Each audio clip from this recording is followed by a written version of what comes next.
Sudesh Sehrawat YouTube channel पर आप सभी का स्वागत है।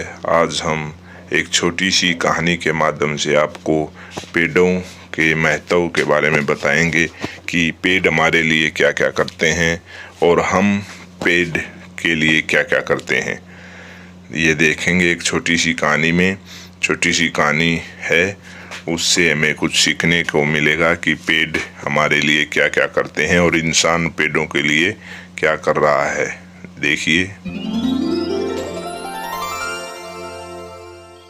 ये कहानी इसी सदी की है। एक गर्द जंगल में एक आम का पेड़ था। उस जंगल के पास ही एक छोटा सा गांव था। उस गांव का एक छोटा सा लड़का रामू उस जंगल में जाकर उस आम के पेड़ के पास खेलता रहता था।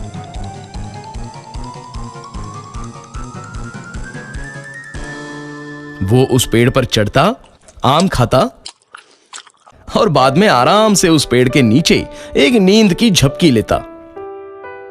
रामू को पेड़ के साथ खेलना अच्छा लगता, तो उस आम के पेड़ को भी खुशी होती। अब रामू रोज उस पेड़ के साथ नहीं खेलने लगा। एक दिन की बात है, रामू चलते चलते उस पेड़ के पास गया। वो बहुत दुखी था। चलो रामू बेटा, मेरे साथ खेलो। आम के पेड़ ने कहा, मैं अब बच्चा नहीं रहा जो तुम्हारे साथ खेलूं। अब मैं पेड़ के साथ नहीं खेलता। रामू ने जवाब दिया, मुझे अब खिलौने चाहिए और खिलौने खरीदने के लिए पैसों की जरूरत है। रामू आगे बोला, माफ करो बेटा, पर मेरे पास पैसे नहीं है, परंतु तुम आम तोड़ सकते हो और उसे बाजार में जाकर बेचकर पैसे कमा सकते हो। रामू ये सुनते ही खुश हो गया। उसने आम तोड़े, उसे जमा किया और खुशी खुशी वहां से चला गया। लेकिन बहुत दिनों तक रामू वापस उस आम के पेड़ के पास नहीं आया। बेचारा आम का पेड़ बहुत दुखी हो गया। कुछ सालों बाद रामू अब आदमी बन गया था। फिर से उस आम के पेड़ के पास वो आया। आम का पेड़ खुश हुआ और बोला, रामू बेटा चलो आओ, अरे मेरे साथ खेलो। मुझे तुम्हारे साथ खेलने का टाइम नहीं है, और वैसे भी अब मैं बड़ा हो गया हूँ। मुझे अब मेरे परिवार के लिए काम करना है।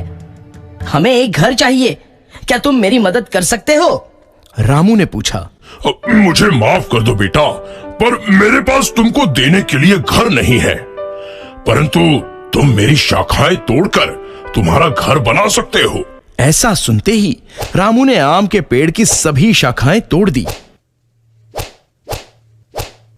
और उन्हें साथ में लेकर वहां से खुशी खुशी चला गया। शाखाएं टूटने के बावजूद आम का पेड़ खुश था, परंतु रामू उसके बाद नहीं आया और पेड़ बेचारा बहुत दुखी हुआ। कुछ सालों बाद गर्मियों के दिन में रामू फिर से उस पेड़ के पास आया। पेड़ बहुत खुश हुआ। आओ बेटा, चलो मेरे साथ खेलो। नहीं, अब मैं बूढ़ा हो गया हूं। अब मुझे जिंदगी आराम से बिताने के लिए नौकायन करना है। क्या तुम मुझे बोट दे सकते हो? रामू ने पूछा। इस पर पेड़ बोला, मेरे तना का इस्तेमाल करो और बोट बनाओ, फिर तुम नौकायन को जाके खुश रह सकते हो। फिर क्या था, रामू ने उस पेड़ का तना भी काट लिया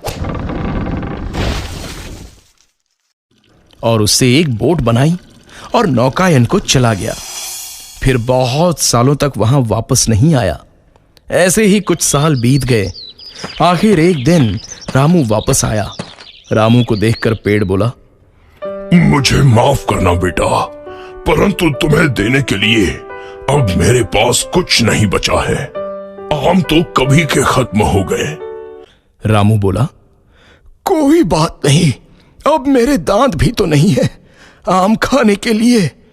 पेड़ बोला, तुम्हें खेलने के लिए अब शाखाएं भी नहीं है। पर अब मैं भी बहुत बूढ़ा हो गया हूं शाखाओं पर चढ़ने के लिए। रामू ने जवाब दिया। पेड़ इस पर बोला, मेरे पास सचमुच कुछ नहीं बचा है तुम्हें देने के लिए। बस ये मरने वाली जड़ी है मेरे पास। और आम का पेड़ रोने लगा। अब मुझे किसी भी चीज की जरूरत नहीं है। अब मैं थक गया हूं। बस आराम करना चाहता हूं। रामू बोला।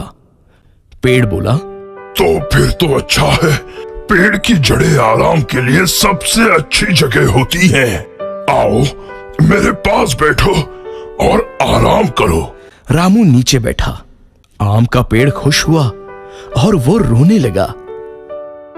दोस्तों, ये कहानी हमारे दिल को छू लेती है कि कैसे एक पेड़ हमारे जीवन में बस जीवन भर देते ही रहता है और इंसान उस बात की कद्र तक नहीं करता।